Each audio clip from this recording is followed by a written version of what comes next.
Dominating. There is no better or more appropriate word to describe Margaret Smith Court's assault on worldwide tennis courts. It can be debated with plenty of supportive reference material that no athlete, male or female, has so thoroughly dominated their sport like Margaret Court, certainly not in tennis. Her name is plastered throughout the record books, some of her accomplishments needing a second read to make sure they are not a typographical error. From 1960 until 1975, Court won 24 major singles titles, a record that was equaled by Novak Djokovic in 2023. Court tacked on 21 major titles in mixed doubles and another 19 in doubles, pushing her total to a mind-boggling 64 major championships. By comparison, Martina Navratilova earned 59 major titles in her glorious career. In 1970, she became the second female in history to win a calendar year Grand Slam and was the first in the Open era, joining Maureen Connolly, who was the inaugural calendar year Grand Slam winner in 1953. Steffi Graf became only the third female Grand Slam winner in 1988. On three occasions in 1965, 1969 and 1973, Margaret Court won three of the four major events she played. Margaret Court's career spanned both amateur and professional eras, amassing a 1,180 wins to 107 defeats record, the most in history, which equates to a remarkable 92% winning mark. When the Open era commenced in 1968, Margaret Court compiled a 593 win to 56 defeats record and won at the same uncanny clip. She was a buzzsaw with the sharpest blades, winning 24 of her major titles in 29 opportunities. She went 11 out of 12 in championship matches in the Open era when the competition and stakes were ratcheted up considerably higher. Margaret Court is one of only 5 players in the history of tennis, joining Martina Navratilova, Serena Williams, Roy Emerson, and Frank Sedgman to win a career Grand Slam in 2 categories. And she stands alone as the only player in history to win 3 calendar year Grand Slams, 1 in singles, 2 in mixed doubles.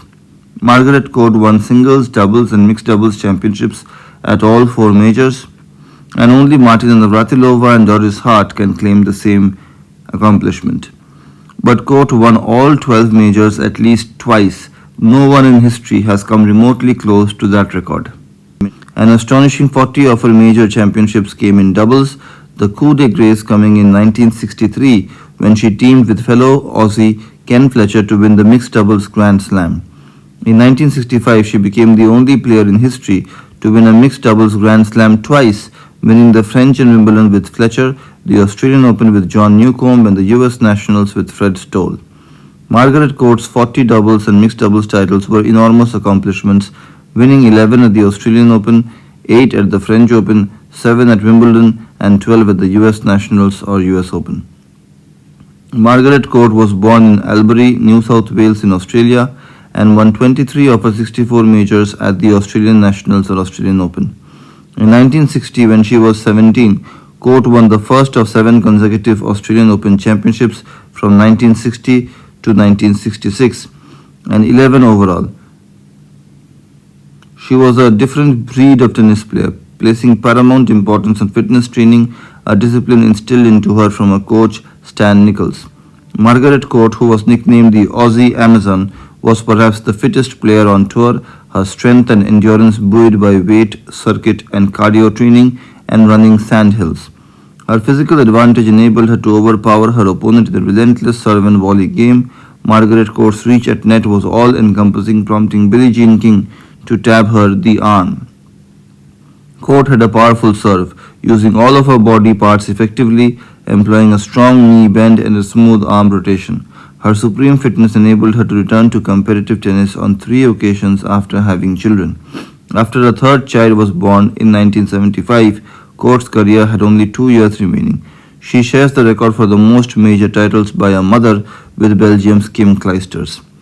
Margaret Court won 13 major singles titles as an amateur, defeating fellow Aussie Ian Lehan O'Neill 4 times Maria Bueno 3 times, Leslie Turner Bowrey twice, Billie Jean Moffitt or King twice, and Darlene Hard and Nancy Ritchie once each.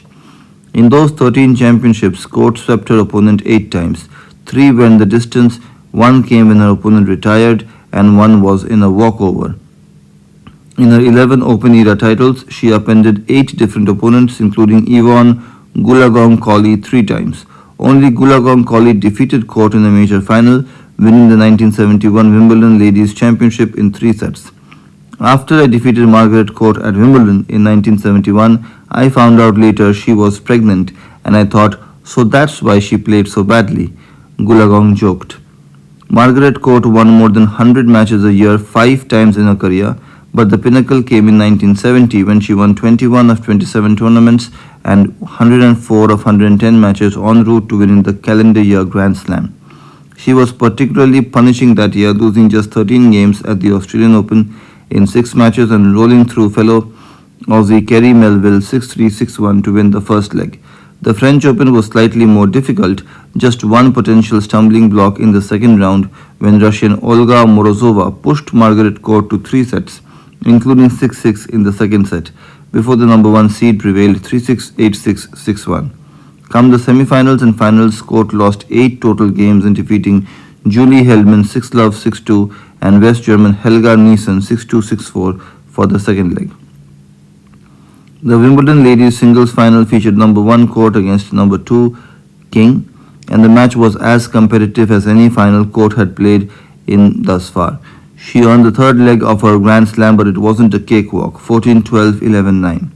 The US Open was the last major in Court's path, and though she lost only 13 games in her 5 matches leading to the championship match against number 2 seed Rosie Casals, the final went 3 sets.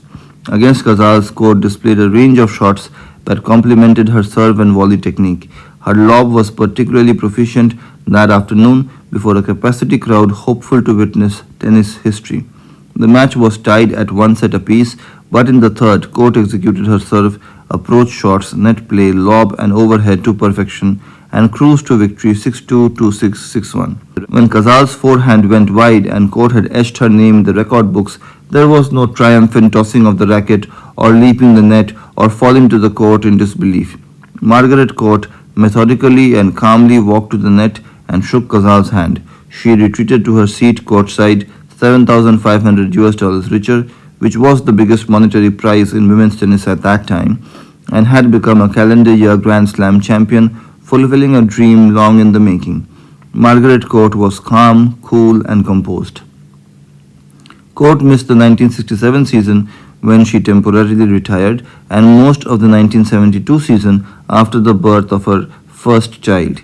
Each return to tennis produced a better version, and the 1973 season was no different. She won 18 tournaments and 102 of 108 matches. She won her final Australian Open title over Goolagong 6-4, 7-5 and her final Roland Garros title over a defiant young Chris Evert 6-7, 7-6, 6-4. In that victory, Court displayed her multifaceted game against the proficient ground stroke attack Evert employed. She often traded strokes with the baseliner, would chip and charge the net off either her backhand or forehand side, served with great aplomb, and displayed great lateral mobility. With the victory, she was halfway towards the second calendar year Grand Slam.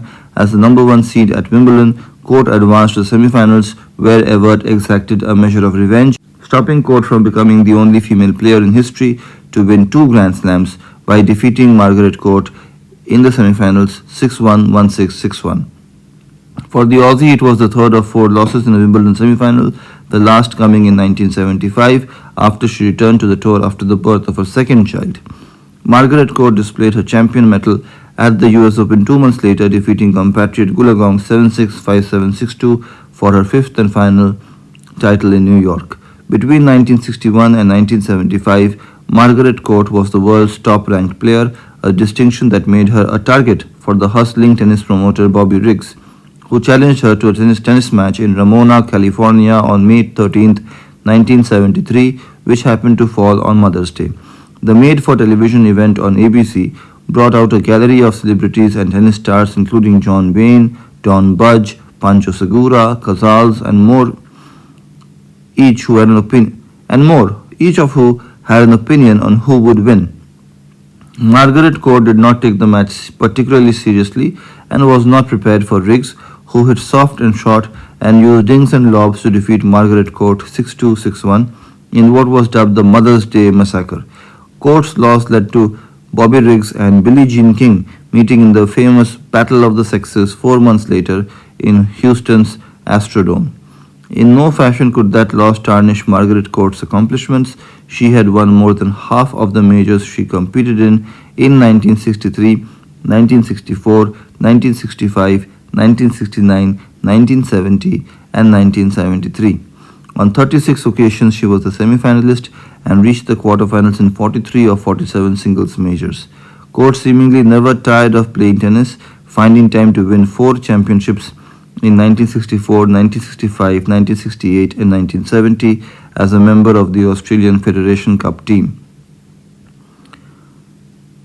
Honours abounded for Margaret Court. She was made member of the Order of the British Empire, inducted into the Sport Australia Hall of Fame, Australian Tennis Hall of Fame, earned the ITS Philip Chartier Award, and was made Officer of the Order of Australia for her services to tennis.